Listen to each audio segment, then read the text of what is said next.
తెలుగు రాజ్యంకి స్వాగతం. నేను మీ సంధ్య.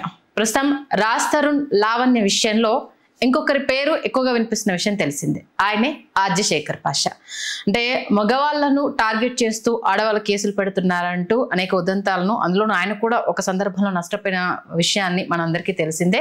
ఖచ్చితంగా దీనికి సంబంధించి నాకు ఎలాంటి దీంట్లో వచ్చే ప్రాఫిట్ ఏం లేదు. బట్ ఏంటంటే జరుగుతున్న ద్రోహాన్ని, మోసాన్ని బయటికి చెప్పాలని నేను కంకణం కట్టుకున్నాను. దానికోసం ఎంత దూరమైనా వెళ్తాను అనేసి శేఖర్ పాషా అంటున్నారు. నిజంగా ఈ కాజ్ కోసం ఆయన పనిచేస్తున్నారా? అసలు వాళ్ళిద్దరి మధ్యలో ఈయన ఎందుకు ఇరుక్కున్నారు? దీనికి సంబంధించి శేఖర్ పాషా గారిని అడిగి తెలుసుకుందాము.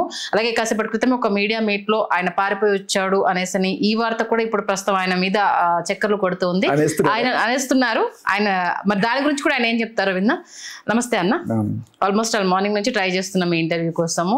ఎప్పుడు 11-2కి వస్తా అన్నారు. సరే మిగతా లైవ్లు ఉన్నాయి అనేసి హోల్డ్ చేసుకుంటూ వచ్చారు. ఏంటి పారిపోయి వచ్చారా లేకపోతే?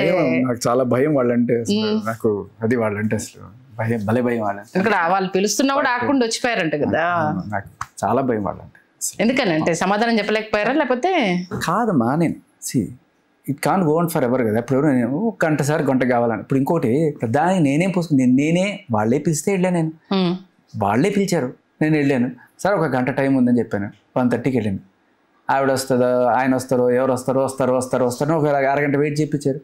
సరే అక్కడ అరగంట పోయింది. ఆల్మోస్ట్ నాకు ఇచ్చిన టైం అయితే మీరు పాపం మీరేమో పొద్దు నుంచి 10కి ఆల్మోస్ట్ మీరు నాకు ఇచ్చిన టైం అలా అలా అలా అయిపోయి వాళ్ళు అక్కడ లేట్ చేస్తున్నారు. నేను పాపం వాళ్ళకి మాట ఇచ్చాను. ఎంత పెద్ద టీవీ అయినా కూడా ఒకటి మాట ఇచ్చినప్పుడు వెళ్ళాలి కదా, పెద్ద చిన్ననేముంది. సో నేనేమో ఒక పక్క మీరు కొడుతున్నారు, ఇంకో పక్క మీరు కాల్స్ నేను చూస్తున్నాను. వాళ్ళేమో అంటున్నారు.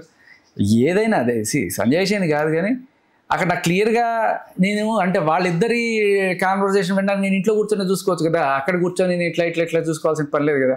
నో పాయింట్ అనిపించింది. అండ్ అదొకటే కాకుండా ఒక గంటన్నర లేదు.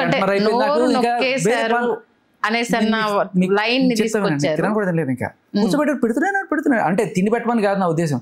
ఇంకా వేరే పనులు ఉండవండి. అంటే ఇప్పుడు మీరే వేరే పనులు ఉండవని ఒక గంట అయిపోయింది, గంటన్నర అయిపోయింది. పోనీ ఎక్స్ట్రీమ్ ఐ డోంట్ నో. అంటే ఒకటి అన్న, ఎవరైనా ఏమంటారంటే ఇప్పుడు ఒక కాజ్ కోసం నువ్వు వచ్చావు. ఇప్పుడు రాజ్ తరుణ్ని అంటే మగవాళ్ళ మీదనా లేకపోతే మస్తాన్ని ఇరికించారనా, రాజ్ తరుణ్ ఇరికించారా అంటూ మీరే ఇల్లు ఖాళీ చేసిపో, ఎందుకు నువ్వు ఇంకొకటితో ఉండి ఈయనతో ఎందుకు ఉంటున్నావు, 1,00,000 క్వశ్చన్స్ మీరు రేజ్ చేసినప్పుడు అది ప్రైవేట్ కాల్. ఫస్ట్ పాయింట్, నేను అమ్మాయి కాల్ చేయాల. ఒక్క మాట చెప్తాను కదమ్మా, ఈ ఇష్యూలో నేను ఎవ్వడికి ఫోన్ చేసి నేను వస్తానని కానీ మీకు కూడా నేనే ఫోన్ చేస్తాను. ఇలాగే ప్రతి ఒక్కరు కూడా దీంట్లో నిజం ఉంది అని చెప్పి నాకు ఫోన్ చేసి నన్ను లాగుతున్నారు. నేను వస్తున్నాను, మాట్లాడుతున్నాను. వాళ్ళు చేయండి ఏంటంటే మీరు అడగాల్సిన క్వశ్చన్స్ మీరు అడిగితే నేను నా బాధ్యత ఏం లేదు. వాళ్ళైనా సరే ఆ పని చేయడానికి నేనే అవసరం లేదు. ఇప్పుడు ఆమె మీరు రాకముందు నేను లావణ్యతో మాట్లాడడం జరిగింది. ఇది మా ఇద్దరి పర్సనల్ ఇష్యూ. ఎందుకు ఈయన రాజ్ తరుణ్ తరపు నుంచి వకాలు తప్పుచుకొని మాట్లాడుతున్నారు? మస్తాన్ వచ్చేసి ఈయనకేమన్నా కంప్లైంట్ చేశారా, రాజ్ తరుణ్ వచ్చి ఈయనకేమన్నా కంప్లైంట్ చేశారా, అరే భయ్ నేను వాయిస్ వినిపించలేకపోతాను నువ్వేనా మాట్లాడు అనేసి ఈయనైనా పంపించారా? నేను అదే విషయం ఆయన అడుగుతున్నాను. ఆయన ఏమో ఏదో మాట్లాడుతున్నారు. అసలు ఈయన ఎందుకు ఇన్వాల్వ్ అవుతున్నారు అనేది ఆయన కన్నా తెలుసా అనేది లావణ్య స్ట్రైట్ క్వశ్చన్. అదే ఇప్పుడు మీరు ఏదో 4 గోడల మధ్యలో చేసుకోకుండా అందరి ముందు చూపించారు. ఇదిగో రాజ్ తరుణ్ నన్ను అన్యాయం చేసేసాడు అన్నాడు. రాజ్ తరుణ్ ఒకటి చూపించాడు, నేను చూస్తున్నాను ఎఫ్ఐఆర్ చూస్తున్నా. ఏంటి ఇది ఇంత దారుణంగా ఒకటి మీద కంప్లైంట్ పెట్టి అడగాలనిపించింది. సరే అయినా కూడా నాకు తప్పనిపించింది చాలా. అంటే అదే ఇవాళ మీరు అడిగిన క్వశ్చన్కి దిలీప్ శంకర్ అదే మస్తాను మా దగ్గరకు వచ్చేసి స్టేట్మెంట్ ఇచ్చాడు అంటూ కూడా ఫోటో చూపించారు కదా. బాగుంది కదా. ఇప్పుడు మీరు బక్రా అయినట్టు కదా? కాదు కదా, జనాలు కదా, మీరందరూ బక్రా అయ్యారు కదా. ఇప్పుడు మస్తాన్ మీద కేసు పెట్టిన పోలీసులు బక్రా అయ్యారు కదా. ఇంతమంది అంటే literal this is clear cut example కళ్ళ ముందు కనబడుతుంది. అతని కేసులు తీపిచ్చేస్తానని చెప్పి కాంప్రమైజ్కి పిలిచారు.